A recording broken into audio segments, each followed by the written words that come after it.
अत्यंत विश्वासे अनुसरोनी गानासे आलानंदी ग्रामासे तेथे भरतासे निवास।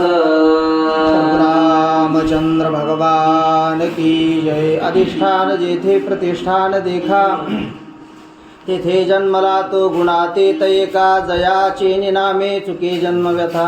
नमस्कार माझा सद्गुरु श्री एकनाथा। हनुमान अत्यंत विश्वासी। आतापर्यंत असणाऱ्या या शक्ती प्रसंगामधील कथेचं अनुसंधान आपण पाहत आहोत। पाठीमागच्या अध्यायामध्ये भरतजींनं बाण मारुतीरायांच्या दिशेनं सोडला। हनुमंतरायाकडे तो बाण आला, बाणाकडे पाहिलं, पायाला लागून असणारं बाण आपल्याला ओढतोय, बोलावतोय। मारुतीरायांनी असणारं याचं निरीक्षण केलं आणि विचारांती हनुमंतराय म्हणतात, चला हा बाण असणारं नेमकं म्हणतोय काय, नेतोय कुठं हे तरी आपण पाहावं।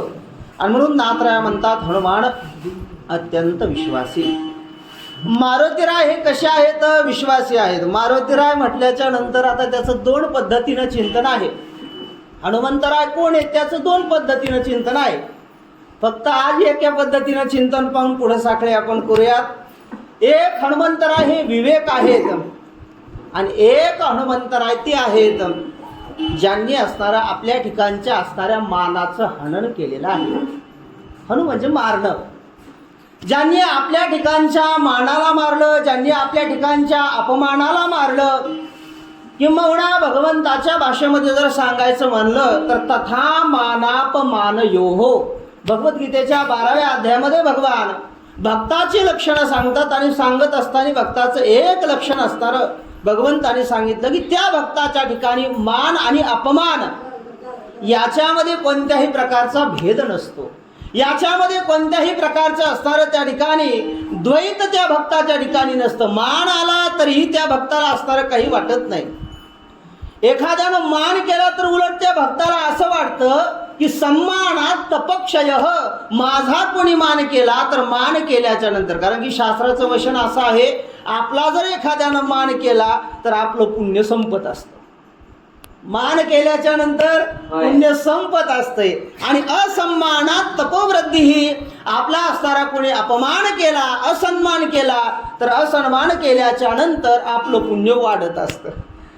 म्हणून मारुतीराय जे आहेत, मानही त्यांच्या ठिकाणी नाही आहे, अपमानही त्यांच्या ठिकाणी नाही। मान अपमान या भावाच्या पलीकडे असणारे जे आहेत, ज्यांनी मानाला मारलेला आहे। मी हनुमान शब्दाचं चिंतन सांगतोय बरं का। आज फक्त मान अपमान रहित जे मारुतीराय आहेत त्यांचं आपण चिंतन पाहून पुढे चालूयात। विवेकी हनुमंताचं चिंतन कधीतरी आपण पाहूया। म्हणून मानापमान रहित असे असणारे मारुतीराय हे कसे आहेत त्याचं विशेषण देत असताना असं सांगितलं ते अत्यंत विश्वासी आहेत। मारुतीराय अत्यंत म्हणजे नेमकं काय? आपण सरळ सरळ काय म्हणतो? अत्यंत म्हणजे भरपूर, अत्यंत म्हणजे लई असं आपण म्हणतो। अत्यंत शब्दाचा शुद्ध अर्थ जर पाहायचा झाला, अत्यंत शब्दामध्ये दोन शब्द आहेत, एक आहे अति आणि एक आहे अंत।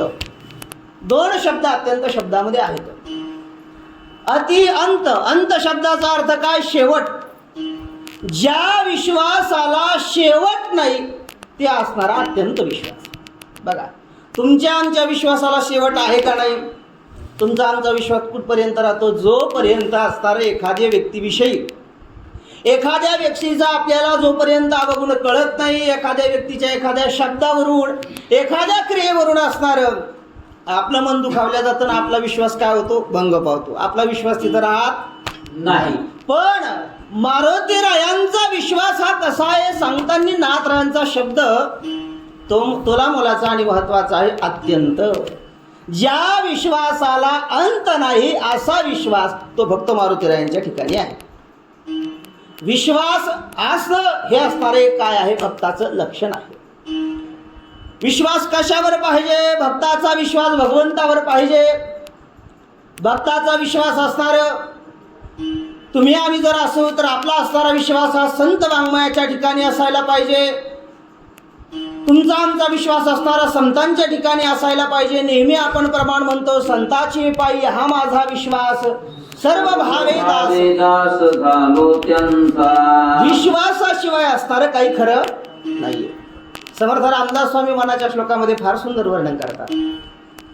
अहो जानरा राम विश्वास नाही, तया पामरा बाधिजे सर्व काही. महाराज तो स्वामी कैवल्य दाता, प्रथा वाहने देह संसार चिंता. अहो जानरा राम विश्वास नाही, ज्याच्या ठिकाणी असणारा रामप्रभूवर विश्वास नाही, रामायणावर विश्वास नाही, संतावर विश्वास नाही, अशा माणसाचं काही होईल. पण ज्याचा भगवंतावर विश्वास आहे, नामावर विश्वास आहे, त्या व्यक्तीचं कल्याण झाल्याशिवाय राहणार नाही. म्हणून हनुमान अत्यंत विश्वासी. मारुतीराय असणारे कसे आहेत, सीमारही तशा पद्धतीचा त्यांचा विश्वास आहे. महाराज आम्हाला कळालं मारुतीराय असणारे काय आहेत, विश्वासी आहेत. पण कोणावर विश्वास आहे? हा, तुमचा आमचा विश्वास असतो का? असतो ना आपला. कोणावर? कोणाचा मित्रावर विश्वास, कोणाचा मुलावर विश्वास, कुणाचा पत्नीवर विश्वास, कुणाचा पाहुण्या रावण्यावर विश्वास. प्रत्येकाचा विश्वास वेगवेगळ्या ठिकाणी असतो. पण मारुतीरायांचा विश्वास कुठे? कुठेही विश्वास ठेवण्याला अर्थ नाही. कुठेही विश्वास ठेवला तर तो विश्वासघात झाल्याशिवाय असणारे राहत नाही. म्हणून त्याच्याकरता विश्वास जिथं ठेवायचं ते ठिकाण योग्य पाहिजे. म्हणून ना खरा या पुढं म्हणतात, अनुसरोनी बाणासी. विश्वास कुठे आहे? विश्वास बाणावर आहे. विश्वास प्रभू रामचंद्राच्या नामावर आहे. आणि त्या योगानं, त्या कारणानं मारुतीराय अनुसरोनी. अनुसरण हा शब्द महत्वाचा आहे. तुम्ही आम्ही हे अनुसरण करतो, करत नाही असं नाहीये. प्रत्येक जण आपण अनुसरण करतो. कोणी एखाद्या असणाऱ्या नटाचं अनुसरण करत असेल, कोणी एखाद्या नटीचं अनुसरण करत असेल, कुणी असणाऱ्या एखाद्या राजकारणी नेता वगैरे असेल त्याचं अनुसरण करत असेल. पण अनुसरण कोणाचं करावं किंवा अनुसरण म्हणजे नेमकं काय? अनुशब्दाचा अर्थ होतो पश्चात, नंतर. आणि सरण शब्दाचा अर्थ होतो जाणं. अनुसरण शब्दाचा अर्थ होतो नंतर जाणं. नंतर जाणं म्हणजे कधी जाणं किंवा पाठीमागं जाणं असा त्याचा अर्थ होतो. पुढं संत महात्मे गेले, त्यांच्या मागं जाणं. त्याचं नाव काय आहे? बोला सगळे, काय आहे त्याचं नाव? अनुसरण आहे. आता राम बाण असणारा किंवा जो बाण आहे, नामरूपी बाण म्हणा, राम बाण म्हणा, त्या असणाऱ्या बाणाच्या पाठीमागे भरतजी जात आहेत. अनुसरण शब्दाचा अर्थ काय? पाठीमागे जाणं, नंतर जाणं. आता त्या बाणाच्या पाठीमागे असणारं मारुतीराय जातात. आणि जात असताना नामरूपी बाणाच्या पाठीमागे गेल्याच्या नंतर आला नंदीग्रामासी. साखळी आहे, आला नंदीग्रामासी. आता असणारं मारुतीराय त्या राम नामाच्या असणाऱ्या बाणाच्या पाठीमागे गेले. गेल्याच्या नंतर नंदीग्रामाला आले. नंदीग्राम म्हणजे काय? तर नंदीग्रामाचंही चिंतन आहे. खरा मुळामध्ये नंदी या शब्दामध्ये असणारा नंद नावाचा धातू आहे. ज्यावेळेस आपल्याला पदापदाचा शब्दाचा विचार करावा लागतो त्यावेळेस व्याकरणशास्त्र आपल्याला कामी येतं. पदाचा विचार सांगणार व्याकरणशास्त्र आहे आणि पदार्थाचा विचार सांगणार न्यायशास्त्र आहे. मला बाकी काय सांगायचं नाही. म्हणून त्या ठिकाणी नंदीग्राम म्हणजे काय? तर नंद यती इति नंदी. आपल्याला विष्णू सहस्रनाम माहीत असेल. विष्णू सहस्रनामामध्ये भगवंताचं एक नाव आहे आनंदो. आपलं काय? नंदीर ज्योतिर गणेश्वर. ज्यांना विष्णू सहस्रनाम माहीत असेल त्यांना कळेल. नंदीर ज्योतिर गणेश्वर नंदी नाव त्या ठिकाणी आलेलं आहे. त्या नंदी शब्दाची व्युत्पत्ती आचार्य भाष्य करत असताना असं सांगतात, नंद यती, जो आनंद देतो त्याला नंदी म्हणायचं. लक्षात घ्या. नंदीग्राम सांगतोय मी तुम्हाला. जो आनंद देतोय किंबहुना ज्याच्या ठिकाणी आनंद आहे त्याला काय म्हणावं? नंदी म्हणावं. आणि अशा असणाऱ्या आनंदाचं गाव ते म्हणजे ग्राम. म्हणजे काय? गाव. अशा आनंदाचं गाव ते म्हणजे असणारं काय आहे? नंदीग्राम आहे. आणि अशा असणाऱ्या नंदीग्रामाच्या ठिकाणी जेथ भरतासी निवास. आता काय? आनंदाचं गाव. आणि आनंदाच्या गावामध्ये निवास कोणाचा? भरतजीचा निवास आहे. कुणाचाही निवास नाही. तुमचा आमचा आनंदाच्या गावात निवास आहे का? आहे का? नाही. म्हणून भरतजी हे संत आहेत आणि संत महात्म्यांचा आनंदाच्या गावामध्ये निवास आहे. म्हणजे आनंदाच्या स्थितीमध्ये ते आहे. आनंदे निर्भर असो भलते ठाई सुख दुःखा नाही चाड आम्हा तुकोबारा वर्णन करतात. निर्भर शब्दाचा अर्थ होतो पूर्ण. आम्ही असणारं पूर्ण आनंदामध्ये असणारं त्या ठिकाणी आहोत आणि ते आनंद असणारा कुठं प्राप्त होतो, किंबहुना त्या आनंदाच्या ठिकाणी राहणारे नंदीग्राम म्हणजे आनंदाचं गाव आणि त्या ठिकाणी राहणारे संत म्हणजे असणारे भरतजी आहेत. मग आता एका वाक्यात सांगायचं का, हनुमंत अत्यंत विश्वासी, मारुतीराय असणारे विश्वासी आहेत. त्यांचा विश्वास नामावर आहे. नामावर विश्वास ठेवल्यामुळं त्यांना आनंदरूपी गावाच्या दिशेनं त्या ठिकाणी जात आहेत, ज्या गावामध्ये भरतरूपी संत राहत आहेत. मग त्या संताचं महात्म्य काय, त्या संताचं मोठेपण काय, त्या संतांचं असणारं आचरण काय, त्याचं वर्णन नाथराय पुढं करतात. भरत श्रीरामाचा भक्ती उल्हासिताचार्य भक्तीचा भरत भरत निर्मुक्त चराचर. भरत श्रीरामाचा निज भक्त. आता जे भरतजी आनंदाच्या ठिकाणी आहेत बघा, लक्षात घ्या, आनंदाच्या गावात आपल्याला राहायचंय ना, तर मग आनंदाच्या गावात जर राहायचं असेल तर भरतजीच्या ठिकाणी जे गुण आहेत ते आपल्याला आपल्या ठिकाणी आणावे लागतील.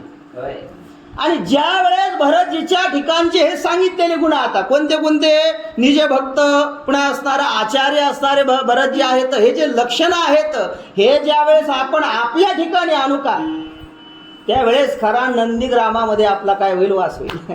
त्यावेळेस असणारं खरं त्या ठिकाणी आपल्याला त्याचा आनंद येईल. म्हणून भरत श्रीरामाचा निज भक्त. निज भक्त शब्दाचा सरळ अर्थ पाहत असताना आपण काय पाहतो, निका भक्त, एकनिष्ठ भक्त, अनन्य भक्त त्याला म्हणायचं निज भक्त. किंवा नाथरायांनी नाथ भागवतामध्ये निज भक्ताची व्याख्या सांगितली. माझ्या ठाई अर्पित चित्त ऐसे माझे निज भक्त. नाथांनी फार सुंदर व्याख्या केली बरं का. नाथराय म्हणतात निज भक्त कोणाला म्हणावं. आता हे नाथांचंच रामायण, नाथांचंच भागवत आहे.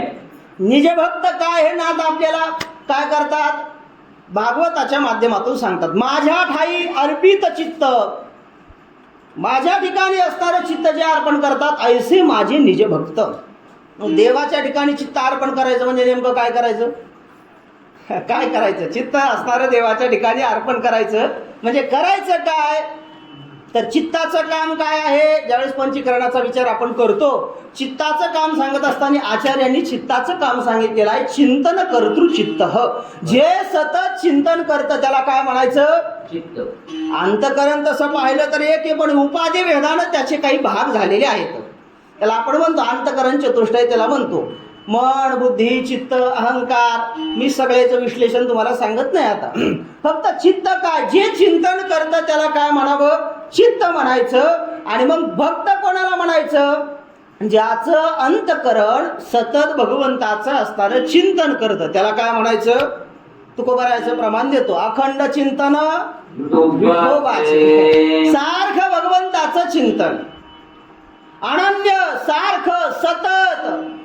त्या असणाऱ्या चिंतनामध्ये खंडन नाहीये, त्या चिंतनामध्ये असणारा व्यत्यय नाहीये. सततम कीर्तयंतो माम यतंतश्च दृढव्रताः. गीतेच्या 9व्या अध्यायामध्ये भगवान वर्णन करतात.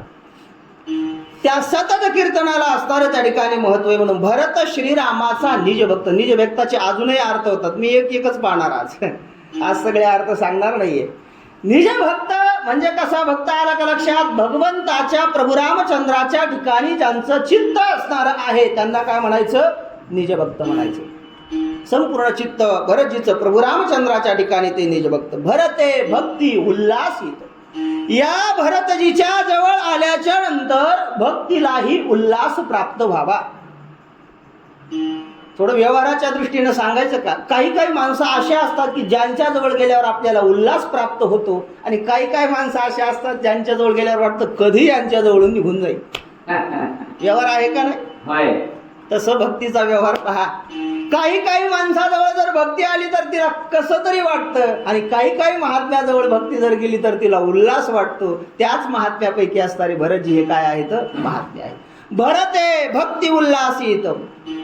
आचार्य भक्तीचा भरत भरते निर्मुक्त चराचर. भरतजी हे भक्तीचे आचार्य आहेत. आचार्य म्हणजे काय, आता आपण हे लावतो ना, पदव्या लावताना रामायणाचार्य, भागवताचार्य, विनोदाचार्य, सर्वदर्शनाचार्य, न्यायाचार्य, व्याकरणाचार्य ह्या सगळ्या पदव्या आपण लावतो, पण आचार्य म्हणजे नेमकं काय?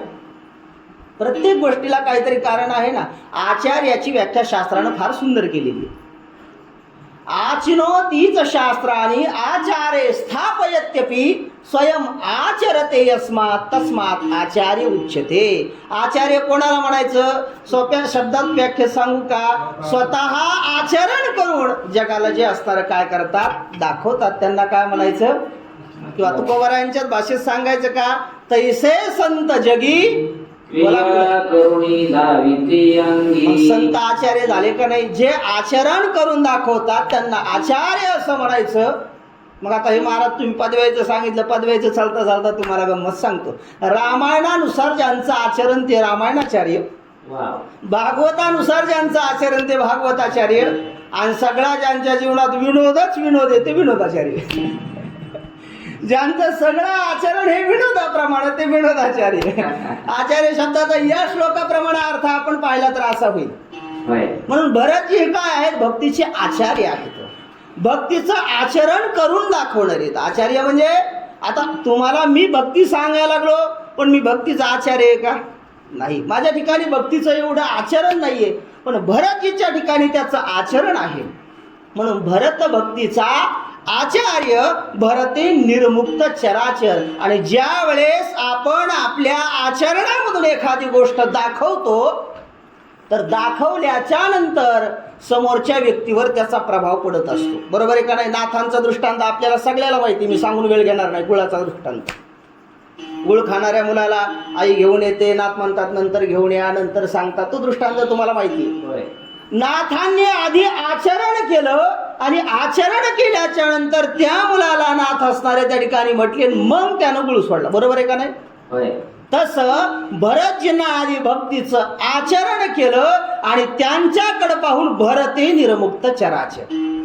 भरतजींकडे पाहिल्याच्या नंतर, भरतजीचं आचरण पाहिल्याच्या नंतर या असणाऱ्या चर आणि अचर. चर शब्दाचा अर्थ काय होतो? सजीव. आणि अचर शब्दाचा अर्थ होतो निर्जीव. या संत महात्म्याच्या असणाऱ्या संगतीमध्ये जे जे आलेले आहेत त्या सजीवाचाही असणारं त्या ठिकाणी निर्मुक्त झाले. निर्मुक्त म्हणजे काय? निर्मुक्त म्हणजे नितराम मुक्त, निर्मुक्त म्हणजे नेहमी मुक्त, सदा मुक्त, जीवनमुक्त. भरतजीच्या असणाऱ्या आचरणाकडे पाहून, भरतजीचं आचरण पाहून त्या ठिकाणी असणारे हे जे सगळे जण आजूबाजूचे सजीव निर्जीव होते का, हे निर्मुक्त झाले. केव्हा झाले? ज्यावेळेस भरतजीनं भक्तीचं आचरण केलं त्यावेळेस असणारे त्या ठिकाणी नितराम मुक्त, जीवनमुक्त असणारे ते झालेले आहेत. अजून भरतजीच्या ठिकाणी काय लक्षण आहेत? भरते भक्ती विस्तारली, भरते भक्ती प्रकाशले, भरते पाल्लाळले निज भक्ती. भरते भक्ती विस्तारिली. भरतजीनं भक्तीचा विस्तार केला, भक्ती असणारी वाढवली. इवलेसे रोप लाविले द्वारी, त्याचा विणू गेला विस्तार झाला का नाही? अशी असणारी भक्ती भरतजींना असणारं त्या ठिकाणी वाढवलेली आहे. भरते भक्ती प्रकाशिली. भरतजीनं भक्तीला प्रकाशात आणलं. प्रकाशात आणणं म्हणजे नेमकं काय? जे अंधारात आहे ते उजेडात आणणं म्हणजे प्रकाशात आणणं. भक्ती असणारी जी आहे, भक्ती अंधारात होती म्हणजे भक्तीचं आचरण कसं करावं याचं ज्ञान आपल्याला नव्हतं. आणि भरतजींना असणारं ते ज्ञान स्वतःच्या आचरणातून आपल्याला करून दाखवलं. म्हणून असणारं भरतजीनं नेमकं केलं काय? तर भरते भक्ती प्रकाशिली, प्रकाशात आणली. भरतजीनं असणारं भक्ती त्या ठिकाणी प्रकट केलेली आहे. भरते भक्ती वाढविली. भरतजीनं भक्तीला असणारं त्या ठिकाणी वाढवलं. भरते भक्ती पालाळिली निज भक्ती. भक्ती वाढवण्याकरता हे संत महात्मे येत असतात. वाढावया सुख भक्ती भाव धर्म आणि पुढं नाम विठोबाचे. हे सगळं असणारं वाढवण्याकरता संत महात्मे येत असतात. महात्मे असणारं त्या ठिकाणी अवतीर्ण होत असतात. भरतजीनं असणारं त्या ठिकाणी भक्तीला वाढवलं, पाळलं म्हणजे तिचा सांभाळ करून तिला मोठं केलं. चला, भरत भक्तीचा निज ठेवा, भरत भक्तीचा विसावा, भरत भक्तीचा ओलावा, भक्तीच्या भरतजी हे भक्तीचे असणारं त्या ठिकाणी हक्काचं ठिकाण आहे, राहण्याचं ठिकाण आहे. पुन्हा असणारं भरत भक्तीचा विसावा, भरतजीच्या ठिकाणी असणारं भक्ती विसावलेली आहे. काही काही ठिकाणं हे विसाव्याची असतात. काही काही ठिकाणी संतांनाही असं वाटतं आपण जाऊन राहावं, नामा म्हणे देवा चला तया ठाया विश्रांती घ्यावया, कल्पवरी विसाव्याला जावं वाटतं. असं क्षेत्र म्हणजे आळंदी क्षेत्र आहे. किंवा विठोबा विसाविया विसाविया पडो देई पाया.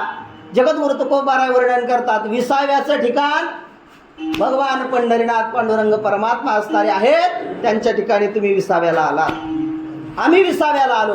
म्हणून भरताच्या ठिकाणी असणारी भक्ती थांबलेली आहे, विसावलेली आहे, राहिलेली आहे.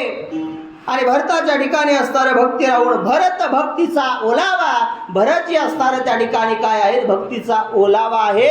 ओलाव्यानं जसं असणार एखाद्या वृक्षाला टवटवीतपणा येतो, तशा पद्धतीने या भक्तीला टवटवीतपणा भरतजीच्या द्वारे आलेला आहे. आणि भक्तीच्या गावा रिगम भरता, भरतजीला असणारं त्या ठिकाणी भरतजीचा प्रवेश भक्तीच्या गावामध्ये आहे. भक्तीच्या ठिकाणी असणारं भरतजी जाऊ शकतात, किंबहुना भरतजीच्या जवळ असणारं त्या ठिकाणी भक्ती राहते. पुढे नाथराय काय म्हणतात, भरते सत्य सद्भाव, भरते साचारानुभव, भरते प्रगट राम राव, सर्वत्र पाहो सर्वासे. भरते सत्य सद्भाव, भरतजीच्या ठिकाणी असणारं सत्य सद्भाव आहे. सत्य आहे, सद आहे आणि भाव आहे, तीन गोष्टी आहेत. आता हे सगळं विश्लेषणाचं असणारी गोष्ट आहे. एकदा पाठीमागे आमचा शक्ती आपल्या ग्रुपवर झाली होती. 15 ओव्या आपण 2-3 महिने का काहीतरी घेतल्या होत्या, आठवड्याला पाठीमागे एकदा घेतल्या होत्या, बाकीच्या राहिल्या होत्या. म्हणून भरत आहे सत्य सद्भाव, भरतांच्या ठिकाणी असणारं सत्य आहे, सद आहे आणि काय आहे, भाव आहे. भरतजीच्या ठिकाणच्या भावाला 2 विशेषण आहे, सत्य भाव आणि सद्भाव. 2 विशेषण त्यांच्या ठिकाणच्या असणाऱ्या भक्तीला आहेत. म्हणजे काय आहे हो नेमकं, सद्भाव आहे म्हणजे काय, सत म्हणजे काय. पहिलं सत शब्दाचा अर्थ आपल्याला पाहावा लागेल. चला गीतेमध्ये भगवान आपल्याला सत शब्दाचा अर्थ सांगतात. भगवान म्हणतात ना सतो विद्यते भावो, ना भावो विद्यते सतः, ना सते विद्यते भावो. जे नाही त्याला असणारं काय म्हणायचं, असत म्हणायचं. आणि जे आहे त्याला असणारं सत म्हणायचं. मग सत शब्दाचा अर्थ काय झाला, बोला जरा, बोला तुम्ही. सत शब्दाचा अर्थ काय झाला, नाही त्याला असत म्हणायचं, आहे त्याला सत म्हणायचं. मग आता खरं जर विचार करायला आपण गेलो तर काय आहे आणि काय नाही. आता हे लयरूप चिंतनाचा प्रकार असणारा पुन्हा पाहून घ्या. शरीर आहे का, बोला बोला पटकन बोला. मी पुढं आवर्त घेईल पण एकदा पाया तर मजबूत करू द्या. हा, शरीर सत्य आहे, शरीर आहे का नाही, शरीर नाहीये. पण आत्मा असणारा कसा आहे, नेहमी असणारा आहे. किंवा भगवान परमात्मा ज्याला आपण काय म्हणतो, त्रिकालाबाधित, ज्यालाच आपण सच्चित आनंद या स्वरूपामध्ये जे भगवंताचं वर्णन केलं जातं, त्या ठिकाणचा सत जो आहे, सत म्हणजे काय तर तिन्ही काळामध्ये जो आहे त्याला सत म्हणायचं. भूतकाळामध्ये भगवान परमात्मा होते, पंढरीनाथ पांडुरंग परमात्मा भूतकाळामध्ये आहेत, भगवंत वर्तमान काळामध्ये आहेत आणि भगवंत पुढेही राहणार आहेत. म्हणजे भगवान काय झाले, सत झाले. आणि त्या सतच्या विषयीचा भाव, भाव शब्दाचा एक अर्थ होतो ज्ञान किंवा स्थिती. भगवान परमात्मा सर्व ठिकाणी आहेत अशा पद्धतीची असणारी त्या ठिकाणी ज्ञान, त्याच ज्ञानाला म्हणायचं सद्भाव. सद्भाव शब्दाचा अर्थ काय, त्या ज्ञानाला म्हणायचं सद्भाव. मग भगवान परमात्मा आहेत हा असणारा काही काहीचा नुसता खोटा भाव आहे, तुमचा आमचा भाव. आपण काय म्हणतो, विठ्ठल जळीस्थळी भरला, सगळं म्हणतो आपण, पण आपला भाव आहे का, आपला भाव आहे का. सद्भावाच्या गप्पा करतो पण आपला भाव हा सत्य सद्भाव नाही, आपला भाव असत्य सद्भाव आहे. लक्षात येत असेल तर थोडं आता मला टाकलंच तुम्ही अवघड जागेवर. त्याच्यात आता मला अशी सवय, सत्य सद्भाव आणि असत्य सद्भाव. तुमच्या आमच्या ठिकाणी असत्य सद्भाव आहे आणि भगवान या संत महात्म्यांच्या ठिकाणी सत्य सद्भाव आहे. सद्भावाचंही चिंतन मोठं आहे. सत म्हणजे काय याचंही चिंतन मोठं आहे. पण चला पुढं, भरतजीच्या ठिकाणी असणारं सत्य सद्भाव आहे नाम सर्व ठिकाणी भगवान परमात्मा व्याप्त आहे हे ज्ञान भरतजीच्या ठिकाणी आहे. भरते साचार अनुभव. आता देव सगळ्या ठिकाणी आहे हे ज्ञान तुम्हाला आम्हाला आहे का नाही? आहे. पण सत्य साचार अनुभव आहे का? नाही. देव सर्व ठिकाणी आहे हा अनुभव तुम्हाला आम्हाला नाही. पण हा अनुभव भरतजीला आहे. तुमचं अंत सांगणं हे अनुभव वाचून आहे आणि संतांचं सांगणं हे अनुभवाचे. होय. हा घे माझा अनुभव. किंवा आपण नेहमी पुन्हा प्रमाण पाहतो, तुका म्हणे साक्षी आले तरी केले प्रगट. साक्षी म्हणजे अनुभवाला. म्हणून भरतजीला भगवान परमात्मा व्याप्त आहे याचंही असणारं त्या ठिकाणी ज्ञान होतं. आणि त्या योगानं भरते प्रगट राम रावो सर्वत्र पाहावो सर्वासी. ज्ञान आहे ना, मग ज्ञान असल्याच्या नंतर आता ज्ञान असूनही भागणार नाही. प्रत्येक ठिकाणी देव दिसला पाहिजे ना. होय होय. कुत्र्यामध्ये देव दिसला पाहिजे. ब्राह्मणे कवी असतिनी शुनीचे व श्वपाकेचे पंडित समदर्शन भगवान गीतेमध्ये वर्णन करतात. कुत्र्यामध्येही देव दिसायला पाहिजे, चांडाळामध्येही दिसायला पाहिजे, सर्व ठिकाणी देव दिसायला पाहिजे का नाही? मग सर्व ठिकाणी जर भगवान परमात्मा दिसला तर भरते प्रगट राम राव. राम सर्व ठिकाणी भरताना दिसत आहेत, पण तुम्हाला आम्हाला दिसत आहेत का? दिसत नाहीत. म्हणून याच्यातही आपण बसत नाही. भरते प्रगट राम रावो सर्वत्र पाहावो सर्वाशी. संत श्रेष्ठ तुलसीदासजींचं एक उदाहरण आहे. थोडंसं मी बोलून पुढे जातो, तो उदाहरण ऐका. संत श्रेष्ठ तुलसीदासजींना असा बोध झाला की भगवान परमात्मा सर्व ठिकाणी आहेत. पण एक वेळेचा प्रसंग असा झाला, तिकडून मदोन्मत्त असा हत्ती येत होता आणि इकडून संत श्रेष्ठ तुलसीदासजी जात होते. जाता जाता असणारे सगळे लोक पळायला लागले. तेवढ्यात एक जण त्यांना म्हणायला लागला, हो इथून बाजूला बाजूला पटकन हत्ती येतोय. हत्ती तुम्हाला काय करेल? चिरडून मारून टाकेल, बाजूला व्हा.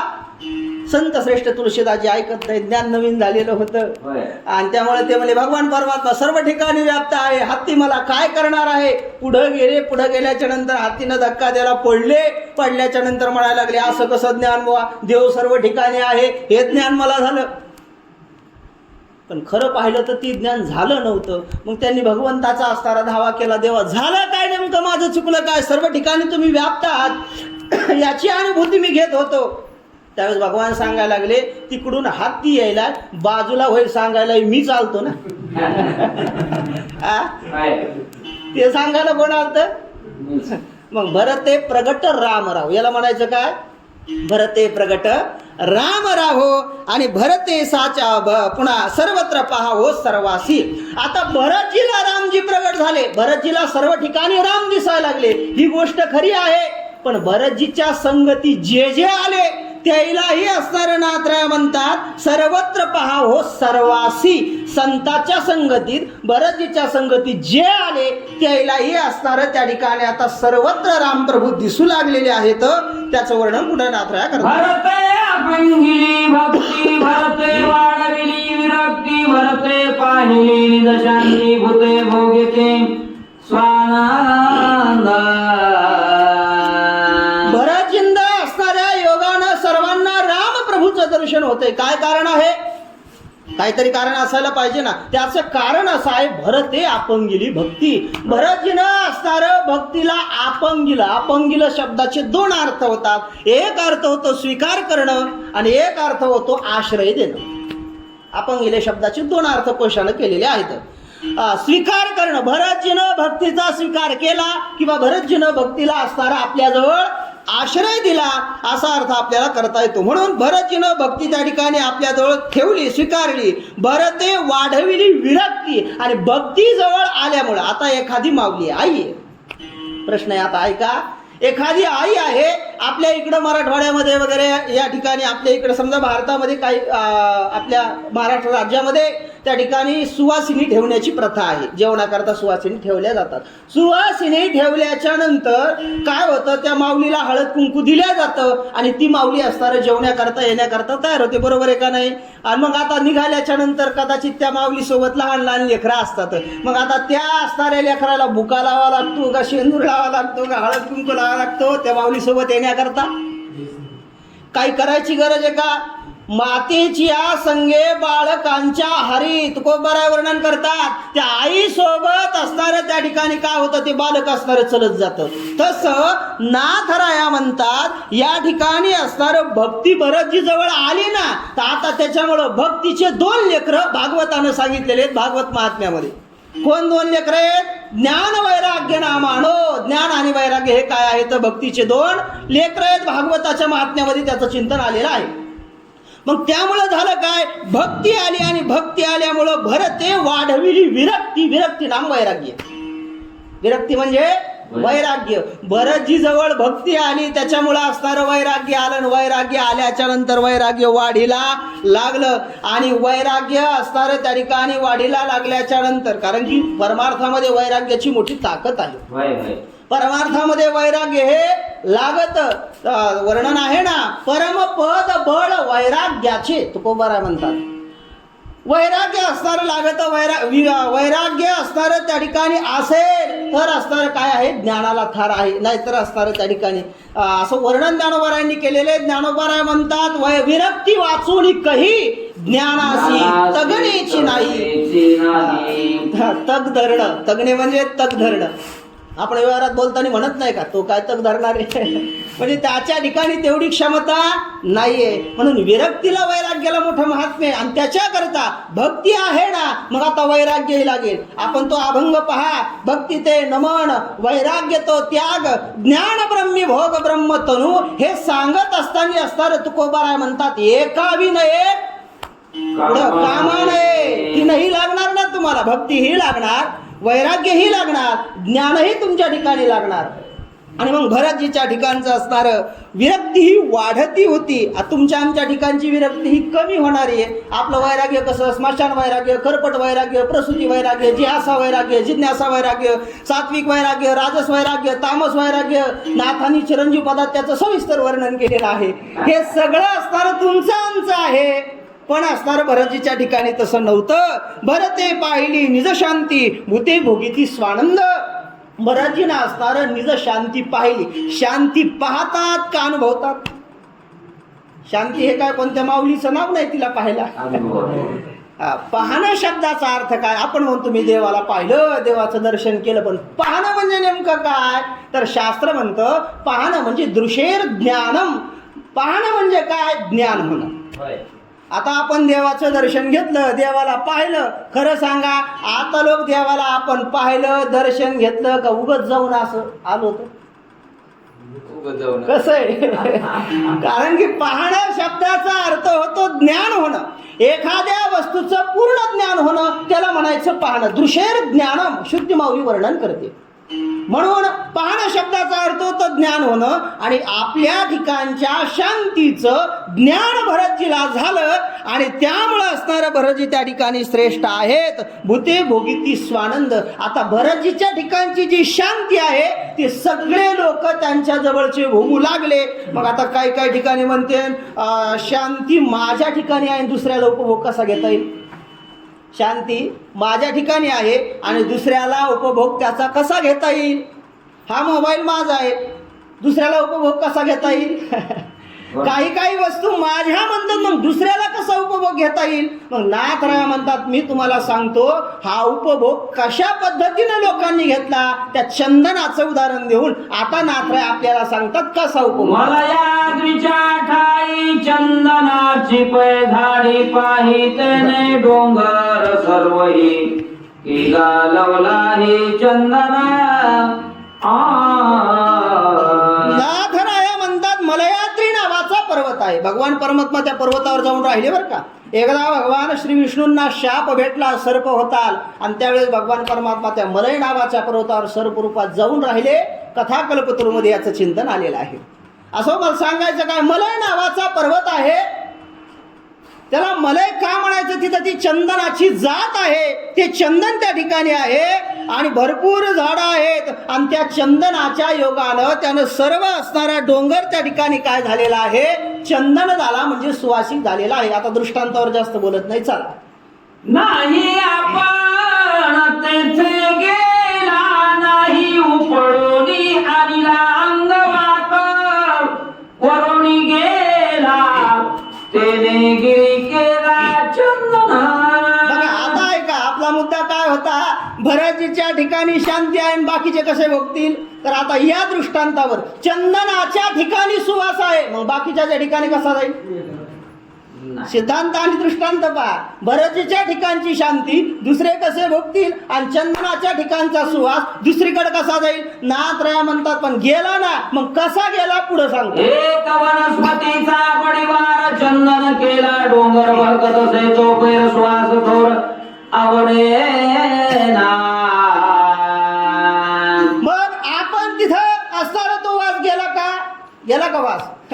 आपलं झाड त्या ठिकाणी गेलं का. चंदनाचं झाड त्या एखाद्या झाडाजवळ गेलं का. गेलं नाही. तसं भरतजी दुसऱ्या जवळ गेले का. नाही. दृष्टांत सिद्धांत दोन्ही पाहिजे बरं का, लक्षात ठेवा. आणि एक मुद्दा दृष्टांत ऐकत असताना लक्षात ठेवा, दृष्टांत हा कधीच सिद्धांताला पुरेपूर लागू होत नसतो. मात्र व्यासपीठावरून उतरल्यावर एखादा जण मला शंका विचारेल पुन्हा, म्हणून इथंच सांगून ठेवतो, कोणताही दृष्टांत सिद्धांताला पुरेपूर लागू होत नसतो. तेवढं समजण्याकरता आपल्याला ते असती प्रयुक्ती. असो, सांगायचा मुद्दा काय आहे, भरतजीच्या ठिकाणची शांती भूताला कशी प्राप्त झाली. जसं मलयागिरी चंदनावरचा असणारा सुवास त्या बाकीच्या असणाऱ्या झाडांना प्राप्त झाला, तसं मग कसं. नाथराया म्हणतात एका वनस्पतीचा बडीवार. बघा तिथपर्यंत चंदनाचं झाड गेलं नाही, उपटून आणलं नाही, त्या ठिकाणी दुसरं झाड गेलं नाही, तरी झालं का नाही. मग नाथरायाचा शब्द पहा कसा, एका वनस्पतीचा बडीवार. एक शब्दाला महत्व आहे बरं का, एक शब्दाला महत्व आहे. झोपू नका परमेश्वर महाराज. एक शब्दाला महत्व आहे. आता मला बसवलंय म्हणल्यावर झोपायचा अधिकार नाही. एक शब्दाला महत्व आहे. एका वनस्पतीचा बडीवार. थोडं आता व्यवहारात सांगतो म्हणजे तुम्हाला एक शब्दाची ताकद कळेल. आता एखादा असणारा 40-50 वर्षाचा असणारा माणूस आहे आणि त्याला एखादा असणारा दगड आहे असा उचलायला सांगितला. उचलायला गेला, त्याला काय उचलायला तयार नाही आणि तेवढ्यामध्ये 10-15 वर्षाचं पोरगा आणून त्याने ते दगड सहज उचलला. मग बाकीचे पाहणारे काय म्हणतात, एका 10 वर्षाच्या पोरानं दगड उचलला. एक शब्द लक्षात ठेवा बरं का, एका 10 वर्षाच्या पोरानं दगड उचलला, तुला 40-50 वर्ष झाले अजून उचलता येईना. एका वनस्पतीचा बडीवार. लक्षात आलं का. थोडं अजून पहा, एक चंदनाची वनस्पती आहे, एक चंदनाचं एक झाड आहे. संत कुठं चंदन कुठं. तसं पाहिलं तर यांचं साम्य संत वाङ्मयामध्ये लावलेलंच आहे. तुकोबारा वर्णन करत असताना म्हणतात ना, जसं चंदन आहे तसे असणारे संत आहे. संत हे चंदनासारखे. काय प्रमाणे आठवतं का.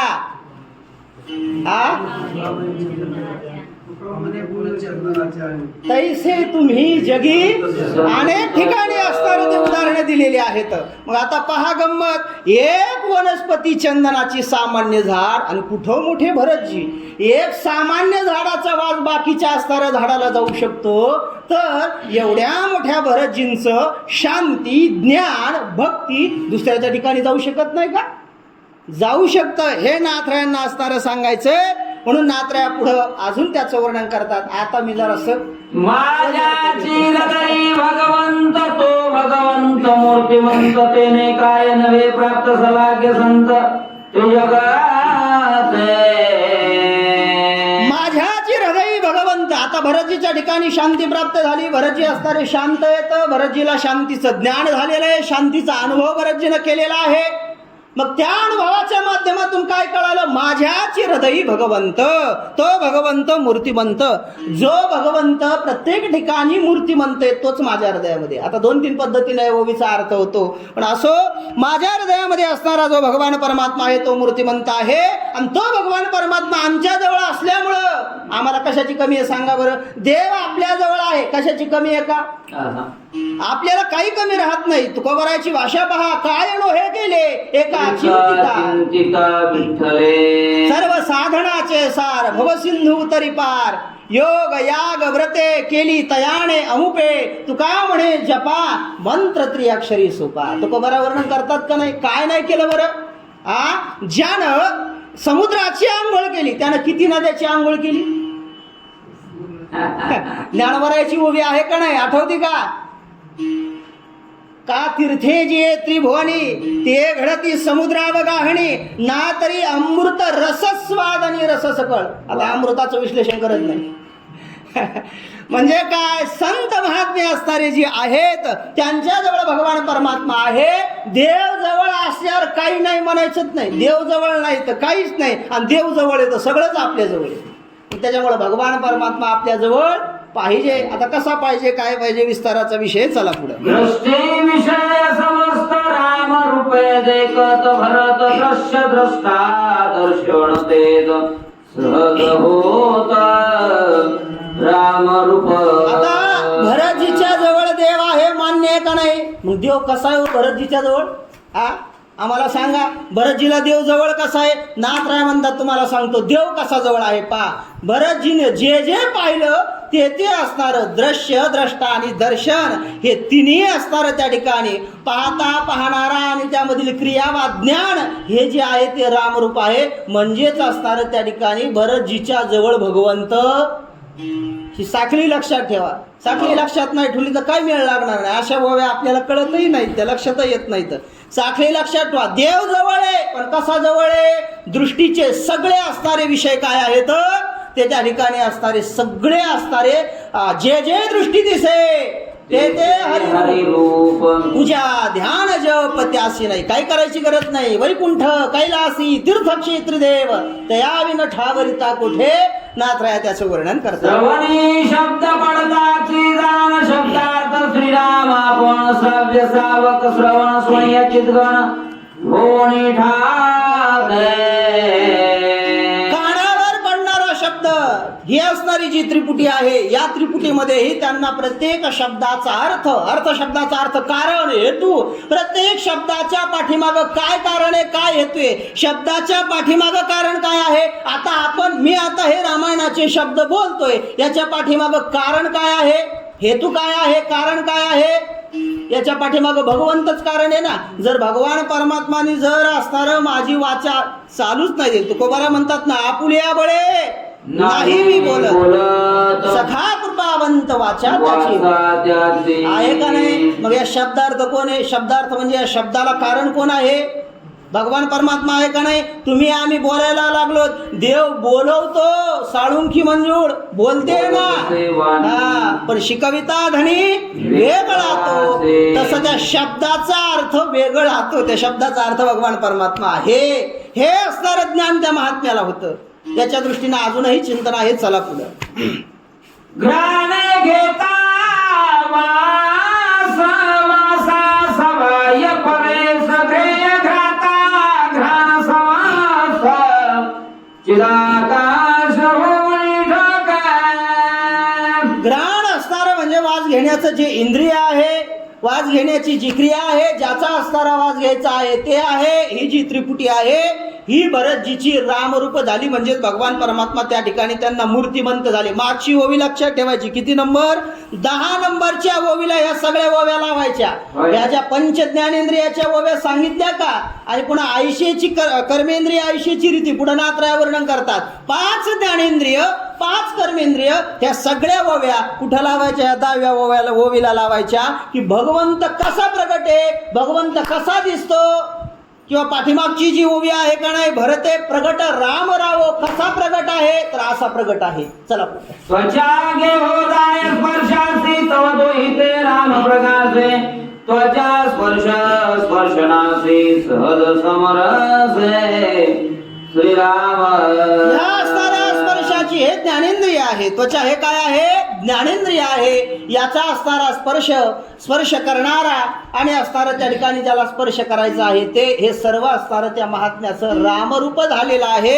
किंबहुना या सर्व ठिकाणी असणारं त्यांना मी असणारा जो आहे स्पर्श करणारा, मीही राम आहे, मी वासुदेव तत्वता कळो येईल विचारिता. हे मी आहे की नाही? वासुदेव असणारा मी आहे, भगवंत मी आहे. म्हणजे असणारं याचं ज्ञान त्यांच्या ठिकाणी. स्पर्श करणारा कोण आहे?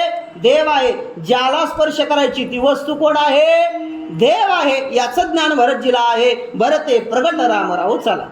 रसना रातली आवडी घेता राम रसाची गोडी त्रिपुटी झाले देशोधडी रसना ओसांडले रसात रसना रातली म्हणजे रसना असणारी रममान झालेली आहे.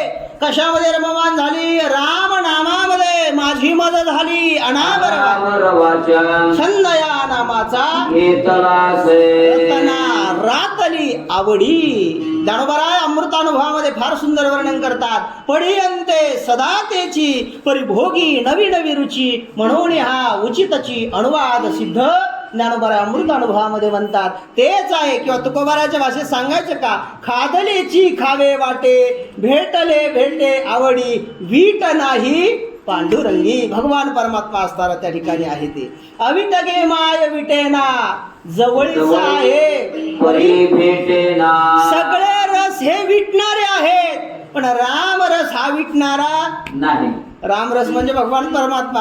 आणि अजून व्यावहारिक दृष्ट्या जर पाहायचा असेल तर मिठालाही रामरस म्हणतात. जसं असणार मिठाशिवाय कोणताच पदार्थ बरा लागत नाही का, मिठाला रामरस म्हणतात ना. जसं मिठाशिवाय कोणताच पदार्थ बरा लागत नाहीये तसं भगवंताशिवाय कोणत्याच पदार्थाला किंमत नाही. कर्मेंद्रिय याची रीती सेविता श्रीराम जिच्छक्ती उडाली कर्माची कर्मगती शेच्या वर्तते निष्काम. कर्मेंद्रिय याची रीती याच पद्धतीने असणार हे कर्मेंद्रिय आहेत. आता ऐशी रीती म्हणजे कैशी रीती. हा ऐसे म्हणल्यावर कैसे असायला पाहिजे, कैसे म्हणल्यावर ऐसे असायलाच पाहिजे का नाही, व्याकरणामध्ये आहे का नाही. जर म्हणल्यावर तर हा तसं ऐसे म्हणल्यावर कैसे. तुकोबरायचं एक आहे ना प्रमाणे बघा, कैसे कैसी आने भेटती ते साधू. आणि त्याला उत्तर दिलं मला वाटतं ज्ञानोबराय नाथांनी, ऐसे ऐसी आने भेटती ते साधू. मग कैसे आणि ऐसे काय आहे, ही जोडी आहे. मग आता ऐसे ऐसे म्हणजे कैसे, जसं पंच ज्ञानेंद्रिय असणारे ही त्रिपुटी आहे तसं आपल्या कर्मेंद्रियाची ही असणारी त्रिपुटी आहे. कर्मेंद्रियाची त्रिपुटी काय, कर्मेंद्रियाची त्रिपुटी लय लांब जाऊ नका. कर्ता कर्म आणि क्रिया एवढंच लक्षात ठेवा. ही त्रिपुटी असणारी कर्मेंद्रियाची आहे. हे इंद्रिय जे काही करतात ते करत असताना त्या ठिकाणी काय राम रूपाचा अनुभव त्या इंद्रियांना असणारे जागोजागी आहे. चला, ऐसा भरत रामे कोंदला तो देशची राम झाला हनुमान अत्यंत सुखावला ते कोला गला अपूर्वा. असे असणारे भरतजी त्या ठिकाणी रामे कोंदला. भरतजी असणारे काय झालेले कोंदले. कोंदणं म्हणजे काय, दाबून भरणं, चांगलं भरणं. दाबून भरल्याच्या नंतर बाहेर तसं राहतं आत तसं राहतं का, सगळीकडे आत बाहेर असं भरून राहतं, भरून राहतं का नाही. मग ऐसा भरत रामे कोंदला. कैसा कोंदला, पंच ज्ञानेंद्रियाच्या दृष्टीनं आतून कोंदला आणि कर्मेंद्रियाच्या दृष्टीनं बाहेरून कोंदला. असा दाबून असणारा त्या ठिकाणी रामरूप भरतजी असणारे झालेले आहेत. आणि भरतजीनं ते पाहिलं. या भरतजीच्या प्रभावामुळं तो देशची राम झाला.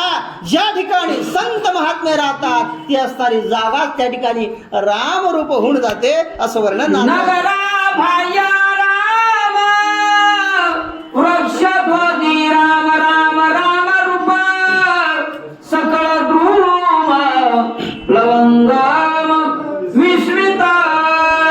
त्या ठिकाणी हनुमंतरायांना अत्यंत सुख वाटलं किंवा अत्यंत विश्वास ठेवल्यावर. हनुमंत अत्यंत विश्वासी, अत्यंत विश्वास ठेवल्यावर ज्या सुखाला सीमा नाही अंत नाही अशा पद्धतीचं सुख मारुतीरायाला वाटलं. आणि देखो लागला अपूर्व. मारुतीराय अपूर्व पाहायला लागले. रामे त्रणे कोंदली रावणाने वायू गर्जे रावणाने उमराने कोंदले. दिशा असणाऱ्या त्या ठिकाणी दिशा जी आहे ह्या संपूर्ण असणाऱ्या कोणताही शब्द त्या दृष्टीनं आला तर रामरूप असा वाटू लागलेला आहे. कानाची देवता कोणती आहे, दिशा आहे. हे संपूर्ण चिंतन असणारं पाहून घ्या. पंचमहाभूतामधून जे जे शब्द येतात पंचदशीमध्ये त्याचं वर्णन आलेलं आहे. हे सगळे असणारे शब्द रामरूप ऐकू येऊ लागले. सत्संगे धरा सदर भूते वागविते निरंतर सांडून कटेन तो प्रकार मृदवार वार स्वय झाले. मग हे आता या ठिकाणी नाथराय बोलताना काय म्हटले, दिशा तुमतुमती रामे. दिशा आकाशाचा असणारा काय गुण आहे? शब्द हा आकाशाचा गुण आहे. पंचीकरण पहा, शब्द हा आकाशाचा काय आहे? गुण आहे. दिशा असणारी दुमदुमती रामनामे. आकाश नावाच्या भूताचं वर्णन केलं, तृणेक वंदली रामनामे. पृथ्वीचं वर्णन केलं, वायू गर्जे रामनामे. वायू नावाच्या भूताचं वर्णन केलं, व्योम रामे वंदले. आकाशाचंही असणारं वर्णन त्या ठिकाणी असणारं केलं. मग आता एवढं सांगितल्याच्या नंतर नाथरायाला ऐकलेले जे बसणारे आहेत, आता आपण नव्हतो, आपण म्हणल्यावर म्हणलं असतो बस झाला आता, पण नाथरायाजवळचे जे ऐकणार होते ते म्हणले महाराज तुम्ही एकाच ओळीत सांगितलं आम्हाला. तुम्ही एका ओळीमध्ये आम्हाला सांगितलं की व्योम गर्जन दिशा दुमदुमे हे सगळं एका ओळीत सांगितलं. जरा आम्हाला अलग अलग सांगा ना. एका ओळीत आम्हाला काय हे 5 जणांचं कळलं नाही. एका करता कमीत कमी 2 तरी ओव्या द्या ना. आणि म्हणून नाथराया आता एका भूताला 2 ओव्या देतात. संगे धरा सदर भूते वागविते निरंतर सांडून कठीणत्व प्रकार मृद्वारुवार स्वय झाले. भरतीच्या असणाऱ्या संगतीमध्ये जे काय आपण आता पाठीमागं पाहिलं का नाही, तो देशाची राम झाला.